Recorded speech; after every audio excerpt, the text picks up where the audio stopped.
So hello, स्वागत है आपका एक और नई और इंटरेस्टिंग वीडियो में, जिसमें हम बात करने वाले हैं FII DI डेटा एनालिसिस के बारे में, ऑप्शन चेन डेटा एनालिसिस के बारे में। इसके अलावा हम लोग डिस्कस करेंगे बैंक निफ्टी निफ्टी एनालिसिस के बारे में।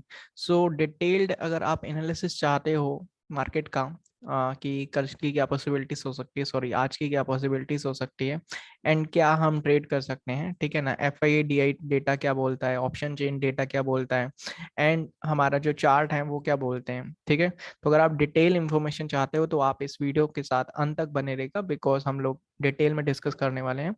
एंड अगर आपने फर्स्ट टाइम हमारी वीडियो देखने हो तो चैनल को सब्सक्राइब कर सकते हैं एंड बेल आइकन को प्रेस कर सकते हैं, ठीक है, ताकि फ्यूचर में कभी भी हम वीडियो डालें तो आपको उसका नोटिफिकेशन मिल सके सबसे पहले, ठीक है ना। तो सबसे पहले थोड़ा सा डिस्कस कर लेते हैं कल का। जैसे कि कल हमने बात की थी, वीडियो में हमने बताया था आपको कि गैप डाउन मार्केट हो सकता है, गैप डाउन हुआ है ना। उसके बाद आपको हमने बताया था कि मान लो ये लेवल्स दिए थे हालांकि, ठीक है, बट यहाँ पर आई होप आप वर्क नहीं किए होगे इन लेवल पे क्योंकि हमने पहले ही आपको बताया था कि फर्स्ट हाफ में आप यहाँ पर एंट्री करोगे तो प्रॉब्लम क्रिएट हो सकती है, या फिर फर्स्ट हाफ में थोड़ा सा मतलब कि बहुत ज़्यादा डायरेक्शनल ट्रेड नहीं मिलेगा आपको, बहुत अच्छा ट्रेड नहीं मिलेगा, रिस्क रिवॉर्ड सही से नहीं फॉलो कर पाओगे, ठीक है ना। लेकिन सेकंड हाफ में आपको बहुत अच्छा ट्रेड मिल सकता है, जो कि यहाँ पर बैंक निफ्टी में देखने को मिला। अगर आपका कोई भी सेटअप है तो आपके सेटअप में ये ट्रेड आया होगा, ठीक है। इसके अलावा अगर हम लोग बैंक निफ्टी की बात करें तो बैंक निफ्टी भी गैप डाउन हुआ, और एग्जैक्ट जो सपोर्ट लेवल था हमारा वहीं पर जो है वो सपोर्ट बनाता रहा। उसके बाद ऊपर गया, फिर नीचे गया, फिर यहाँ पर बुलिश इनगल्फिंग कैंडल बना के आपको एक अच्छा खासा एंट्री दिया, एंड देन मार्केट ऊपर की तरफ बूम कर गया, ठीक है। तो ये तो थी कल की जो हमने कल डिस्कस किया, और कल की क्या मतलब जो भी पॉसिबिलिटी से निकाली थी, कहीं ना कहीं आपको उसका बेनिफिट हुआ होगा। एंड ये जो भी लेवल्स हैं ये तो आपको पता ही है कि आई डोंट नो, मंडे से हम लोग इन्हीं लेवल पे वर्क कर रहे हैं, एंड अभी भी ये लेवल जो है वो काम कर रहे हैं, आज भी कर सकते हैं, ठीक है ना। अभी बढ़ते हैं सबसे पहले आगे और बात करते हैं FII DI डेटा की, ठीक है ना।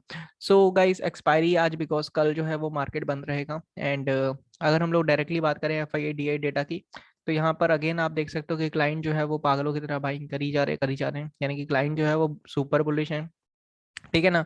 कल की डेट में भी अच्छी खासी बाइंग करके गए हैं। इसके अलावा DI की बात करें तो DI जो है वो कह सकते हो आपकी मिक्स सेंटीमेंट देखने को मिल रहे हैं। और अगर FII की बात करें तो FII फुल्ली बेरिश दिख रहे हैं हमें पूरे डेटा में, ठीक है ना। एंड अगर प्रो ट्रेडर है तो प्रो ट्रेडर की भी बात करें तो वहां पर भी कुछ नेगेटिविटी ही दिख रही है, ठीक है ना। ऑल इन ऑल क्वांटिटी की बात करें अगर नेट पोजीशन इंडेक्स फ्यूचर की, तो आप यहाँ पर देख सकते हो कि मतलब 3 दिन से पिछले क्लाइंट जो है वो बाइंग कर रहे हैं। जो हमारे DII है क्लाइंट जो है वो इंडेक्स फ्यूचर में बाइंग कर रहे हैं लगातार, है ना। पहले 2 दिन पहले उनके पास 6,000 कॉन्ट्रैक्ट थे, फिर 31,000 कॉन्ट्रैक्ट हो गए, और फिर 50,000 कॉन्ट्रैक्ट हो गए, ठीक है ना। अगर DI की बात करें तो DI कुछ ज्यादा मोमेंटम कर नहीं रहे, कुछ ज्यादा एक्टिविटी कर नहीं रहे हैं, थोड़े से शॉर्ट कवरिंग की है उन्होंने, ठीक है ना। बट इनके बारे में ज्यादा बात करने की जरूरत नहीं है। अगर हम लोग FII की बात करें तो FII क्या करें, पिछले 2 दिन पहले उनके 51,000 क्वांटिटी थी, फिर 27,000 रह गई, और आज जो है वो 9,000 रह गई इंडेक्स फ्यूचर में, है ना। और अगर हम लोग प्रो ट्रेडर की बात करें तो प्रो ट्रेडर जो है वो नेगेटिविटी इंक्रीज कर रहे हैं अपनी, ठीक है, बिकॉज पहले उनकी 2,000 क्वांटिटी, फिर 4,000 नेगेटिव क्वांटिटी हो गई, फिर 13,000 नेगेटिव क्वांटिटी हो गई। अगर हम लोग नेट पोजीशन इंडेक्स कॉल्स की बात करें तो यहाँ पर आप देख सकते हो, यहाँ पर क्लाइंट जो है वो, यहाँ पर भी वही आपको दिखेगा कि क्लाइंट जो है वो अपनी बुलिशनेस को इंक्रीज कर रहे हैं, और जो FII है वो अपनी बुलिशनेस को कम कर रहे हैं, है ना। और यहाँ पर भी वही देखेगा कि प्रो ट्रेडर जो है वो अपनी बेरिशनेस को बढ़ा रहे हैं, है ना। Index net position index puts की अगर हम लोग बात करें तो यहाँ पर देखोगे तो 2 दिन पहले जो है क्लाइंट लगभग अगर आप देखोगे तो 2,27,000 कॉन्ट्रैक्ट के साथ जो थे वो बुलिश थे। उसके बाद उन्होंने जो कॉन्ट्रैक्ट कर दिए वो 2,44,000 कर दिए, ठीक है ना। एंड उसके बाद जो है वो 2 लाख कॉन्ट्रैक्ट कर दिया, यानी कि कल कहीं ना कहीं थोड़ी सी पुट में उन्होंने जो लॉन्ग है वो अनवाइंड किए हैं। और अगर हम लोग बात करें DI की, तो DI यहाँ पर कुछ काम कर नहीं रहे अगेन। एंड FII की बात करें तो FII क्या कर रहे हैं, वो अपनी बुल बेरिशनेस को बढ़ा रहे हैं पिछले 3 दिन से, ठीक है ना, इंडेक्स पुट में भी। और प्रो ट्रेडर क्या कर रहे हैं, प्रो ट्रेडर जो है वो उन्होंने कहीं ना कहीं अपनी बुलिशनेस को इंक्रीज किया है, ठीक है ना, बुलिश पोजीशंस बनाई है कुछ इंडेक्स पुट्स में। अगर हम लोग नेट पोजीशन स्टॉक फ्यूचर की बात करें तो 2 दिन पहले अगर आप देखोगे तो 12 लाख कॉन्ट्रैक्ट के साथ जो हमारे क्लाइंट थे वो बुलिश थे। मतलब ऑल इन ऑल आप देख सकते हो पिछले 3 दिन से बुलिश पोजीशंस ही बना रहे हैं। और अगर हम लोग FII की बात करें तो FII क्या कर रहे हैं, अपनी बुलिशनेस को कम कर रहे हैं, यानी कि लॉन्ग अनवाइंड कर रहे हैं। अगर प्रो ट्रेडर की बात करें तो प्रो ट्रेडर क्या कर रहे हैं, प्रो ट्रेडर भी अपनी बुलिशनेस को इंक्रीज कर रहे हैं, ठीक है। सो ये डेटा हमारे पास आ रहा है कि कहीं ना कहीं क्लाइंट जो है वो लगातार बुलिश है, एंड जो एफआईआई है वो लगातार नेगेटिव है। अभी चलते हैं डायरेक्टली हम लोग ऑप्शन चेन में कि ऑप्शन चेन हमें क्या बताता है।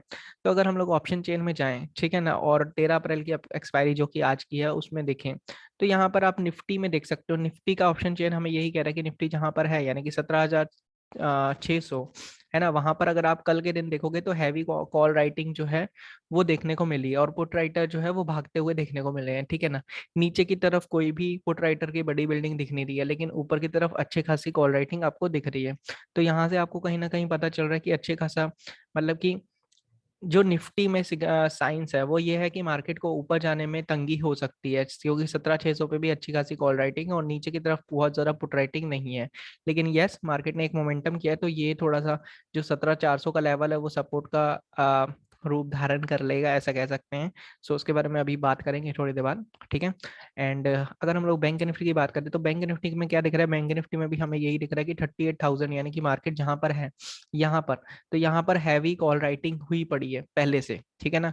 अगर पुट राइटर की बात करें तो पुट राइटर अगेन जैसे कि कल था कि 37,500 के करीब में अच्छे खासे पुट राइटर हैं, तो बैंक निफ्टी में हमें एक रेंज दिख रही है, जबकि जो निफ्टी है वो थोड़ी सी नेगेटिव दिख रही है, ठीक है ना। लेकिन गाइस याद रखिएगा कि बिकॉज एक्सपायरी है, और एक्सपायरी में काफ़ी जो है उथल पुथल होती है, बिकॉज काफ़ी लोग जो है वो अपनी पोजीशंस बुक करते हैं ना, और भी काफ़ी सारी चीज़ें होती हैं। तो यस, हम लोग एक्सपेक्ट ऐसा करेंगे कि मार्केट जो है वो थोड़ा सा रेंज में रह के एंड देन मार्केट जो है वो ब्रेकआउट या ब्रेक डाउन करके एक अच्छा बड़ा मूव करे, ठीक है ना। कहाँ पे ओपन होगा उसके बारे में भी बात करेंगे, वर्ल्ड सेंटीमेंट की भी बात करेंगे, चिंता मत करिए, ठीक है। तो अभी तो आपको ये दिख रहा है कि बैंक निफ्टी की एक रेंज है, दोनों में से कोई भी रेंज ब्रेक होती है, 38,000 ब्रेक होता है तो अपसाइड बड़ा मोमेंटम हो सकता है, और अगर 37,500 ब्रेक होता है नीचे की तरफ, तो नीचे की तरफ बड़ा मोमेंटम हो सकता है। बैंक निफ्टी में हम ये एक्सपेक्ट कर रहे हैं ना। निफ्टी में हम क्या एक्सपेक्ट कर रहे हैं, निफ्टी में अगर आपको करना होगा तो आप कॉल राइटिंग कर सकते हो, पुट बाइंग इतना ज़्यादा मतलब मेरे हिसाब से सही नहीं रहेगा। अगर पुट बाइंग वगैरह में जाना होगा तो फिर वो बाय ऑप्शंस बाइंग में जो है वो बैंक निफ्टी आपके लिए बेस्ट रहेगा, ठीक है ना, पुट की साइड में, ठीक है ना। एंड अगर हम लोग कॉल की साइड में देखेंगे तो कॉल की साइड में जो है वो अगर ब्रेकआउट होता है और यहाँ पर आप देखते हो कि पोजीशंस जो है वो अनवाइंड हो रही हैं, तो फिर आप जा सकते हो अपसाइड में। लेकिन अपसाइड में याद रखिएगा कि जब भी मार्केट 38,000 ब्रेक करेगा तो फिर यहाँ पर थोड़ा सा, क्योंकि मार्केट यहाँ पे होल्ड किया था तो यहाँ पर थोड़े से हर्डल आएंगे, ठीक है ना कहीं market according to price action काम करने वाला है।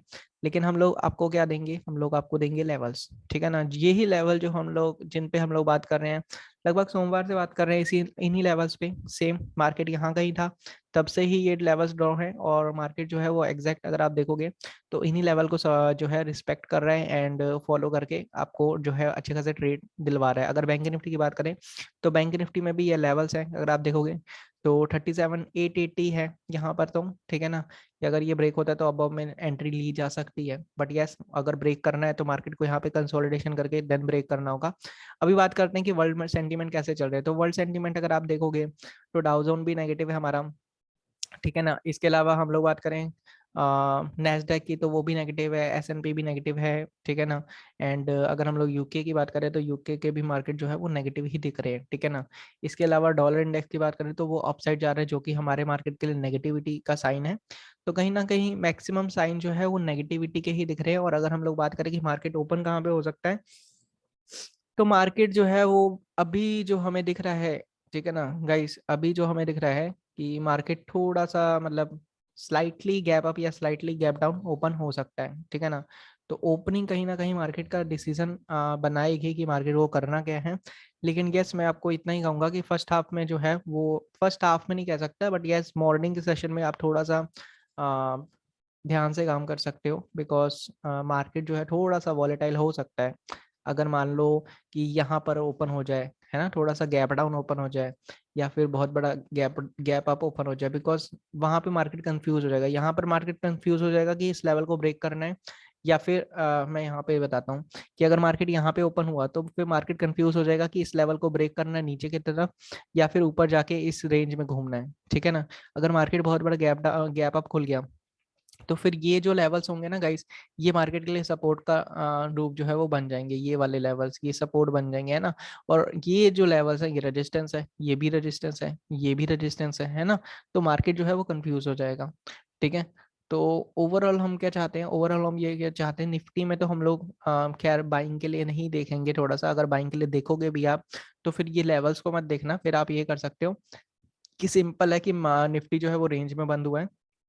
अगर फ्लैट ओपन हो गया, छोटा सा गैप अप ओपन होके इसको ब्रेक करता है, यानी कि 17,600 ब्रेक होता है, तो 17,640 या 650 एंड 17,690 तक के टारगेट आप जो है वो मिनिमम प्लान कर सकते हो। देन आप ऐसे ट्रेल कर सकते हो, ठीक है ना।